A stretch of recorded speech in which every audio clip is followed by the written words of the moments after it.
ദൈവത്തിൻ്റെ അതിപരിശുദ്ധമായ നാമം വാഴ്ത്തപ്പെടുമാറാകട്ടെ. ഇന്നത്തെ ബൈബിൾ വായനാ ഭാഗം മർക്കോസ് സുവിശേഷം 11:24.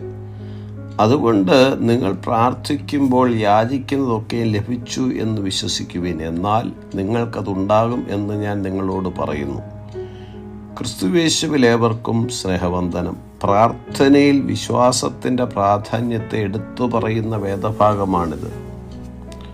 കർത്താവ് യേശു ക്രിസ്തു തൻ്റെ അനുയായികളോടാണിത് പറയുന്നത്.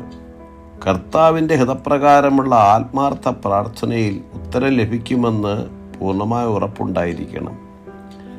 പ്രാർത്ഥിക്കുന്നയാൾ ഹൃദയത്തിൽ സംശയിക്കാതെ താൻ പറയുന്നത് സംഭവിക്കുമെന്ന് വിശ്വസിച്ചുകൊണ്ട് ഈ മലയോട് നീ നീങ്ങി കടലിൽ ചാടിപ്പോവുക എന്ന് പറഞ്ഞാൽ അവൻ പറഞ്ഞതുപോലെ സംഭവിക്കുമെന്ന് യേശു പറയുന്നു.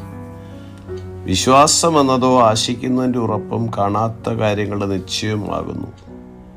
വിശ്വാസം കൂടാതെ ദൈവത്തെ പ്രസാദിപ്പിക്കുവാൻ കഴിയുന്നതല്ല. ദൈവത്തിൻ്റെ അടുക്കൽ വരുന്നവൻ ദൈവമുണ്ട് എന്നും തന്നെ അന്വേഷിക്കുന്നവർക്ക് പ്രതിഫലം കൊടുക്കുന്നു എന്നും വിശ്വസിക്കേണ്ടതല്ലോ എന്ന് എബ്രായർ 11 നാം വായിക്കുന്നു. ഒരു വ്യക്തി ആഗ്രഹിക്കുന്നത് എന്തും ലഭിക്കുമെന്ന് ഈ വാക്യം കൊണ്ട് ഉദ്ദേശിക്കുന്നില്ല. ദൈവത്തിൻ്റെ ഇഷ്ടത്തിന് അനുസൃതമായ പ്രാർത്ഥനകൾ മാത്രമേ അവൻ കേൾക്കുകയുള്ളൂ. 1 യോഹന്നാൻ 5:14 അവൻ്റെ ഇഷ്ടപ്രകാരം നാം എന്തെങ്കിലും അപേക്ഷിച്ചാൽ അവൻ നമ്മുടെ അപേക്ഷ കേൾക്കുന്നു എന്നുള്ളത് നമുക്ക് അവനോടുള്ള ധൈര്യമാകുന്നു എന്നെഴുതിയിരിക്കുന്നു.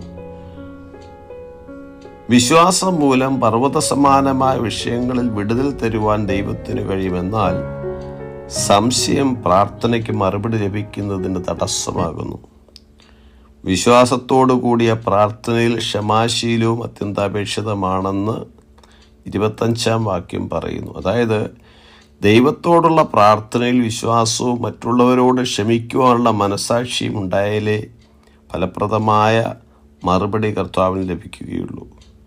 വിശ്വാസത്തോടെ സംശയിക്കാതെ നമ്മുടെ ആവശ്യങ്ങൾ സ്തോത്രത്തോടെ അറിയിക്കുവാനും കർത്താവിൻ്റെ മറുപടി തക്ക സമയത്ത് ലഭിച്ച് വിടുതൽ പ്രാപിക്കുവാനും ഏവർക്കും ഇടയായിത്തീരട്ടെ. God bless us all.